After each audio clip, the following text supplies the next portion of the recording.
3 News Now this week. The issue of human trafficking is receiving national attention on social media through hashtags like Save Our Children. Here in Nebraska, officials say cases of children being trafficked happen all across the state, and lately that abuse seems to be growing in virtual spaces. 3 News Now reporter Jessica Edson has more.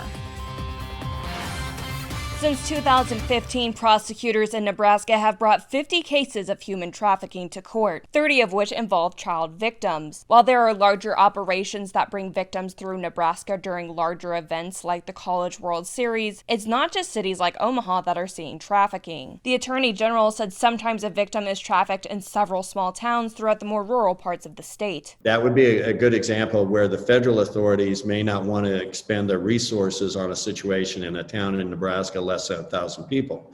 But we can certainly spend our resources, and now we have laws comparable to the federal laws where we can get significant penalties against a human trafficker. Just in Douglas and Sarpy County, 80 to 100 children go missing a month. And while many are recovered, advocates at Project Harmony say children being trafficked is fairly common. Well, it's a fair number, probably 5 a month now that we're seeing where the children were actually sold. There was an exchange of money or items in exchange for sex with young children.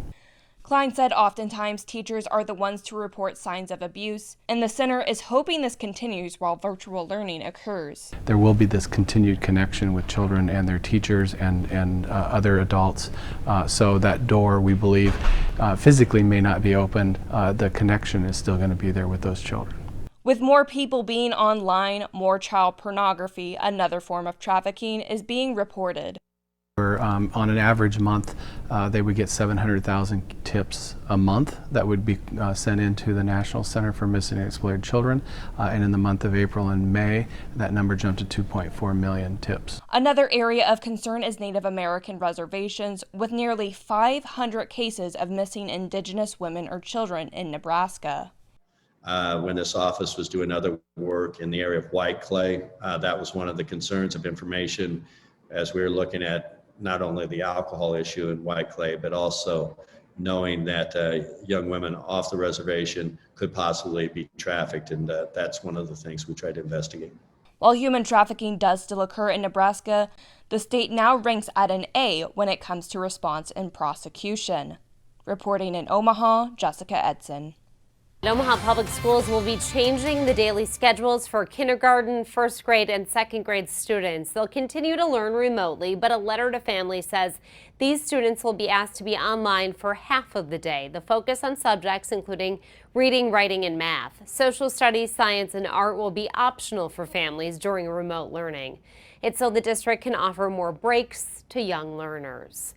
Hunter Salas narrows his list of college choices, but what might be most notable is which school didn't make the cut. The Huskers no longer being considered by the 5-star guard from Millard North, but Creighton does make the top 12. Here's Hunter's list in alphabetical order: Alabama, Auburn, Creighton, Gonzaga, the only place Salas has officially visited, Iowa State, KU, Kentucky, who just offered him a few days ago, Louisville, Michigan, North Carolina, and Oregon, along with UCLA, round out the final 12. Tonight, the Papillion-La Vista School Board met for the first time this evening since school started a couple weeks ago.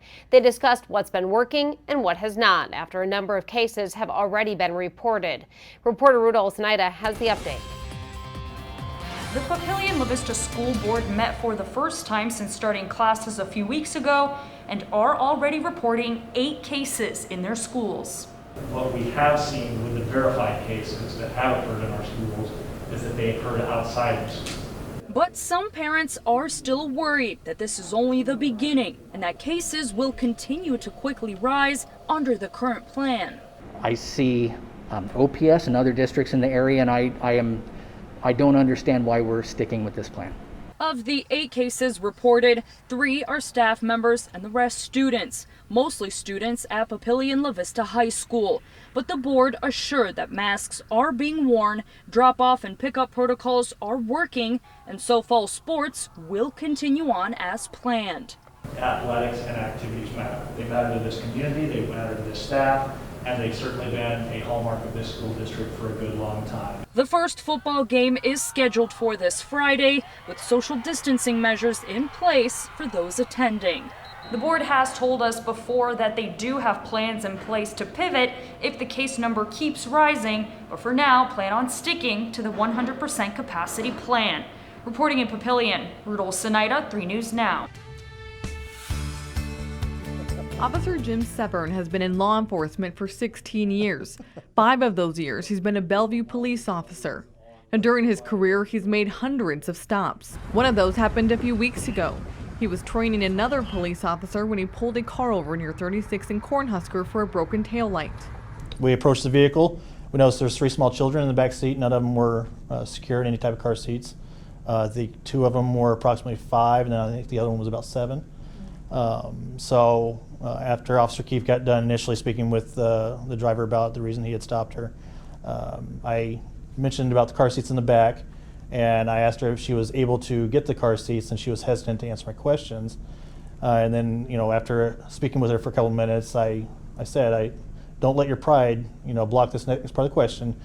Can you afford car seats for your children back there? And she said no. That's when Officer Severn decided to help. I contacted my supervisor. He gave me a couple options around the Omaha Metro that it might give away car seats. And then after that, I just felt like the quicker option would just be for me to go buy car seats for her. A few days later, the officers delivered the brand new booster seats for the kids. She was very happy to see us. She was very, very gracious and everything. I don't know if she didn't know if we were actually going to follow through with it and bring the car seats or what, but the kids were running around playing around the house and everything. He says for him, helping someone in need is second nature. I try to whenever I can, whenever I'm in a situation like this, I'll try to help out as much as I can. That's one of the best parts about the job is to help somebody that really does legitimately need the help. I've been in situations where I couldn't afford something and people have helped me out. It's kind of paying it forward. Severn says those small acts of kindness like the one he and his partner did are echoed throughout his department. Almost on a daily basis, officers, around the country are doing something like that. We don't want the recognition. Like I told my sergeant whenever all this was starting to happen, I said, I don't want the recognition, I don't want it, but he was insistent. So yeah, we don't need that. We want to help out people. We don't need the pat on the back constantly or anything like that. We want to help the community and whole, because that's what we're part of. We're part of the community as well. In Bellevue, Maya Signs, 3 News Now. You can find all of our moving forward stories on our website, 3newsnow.com, and then just click on the Moving Forward tab.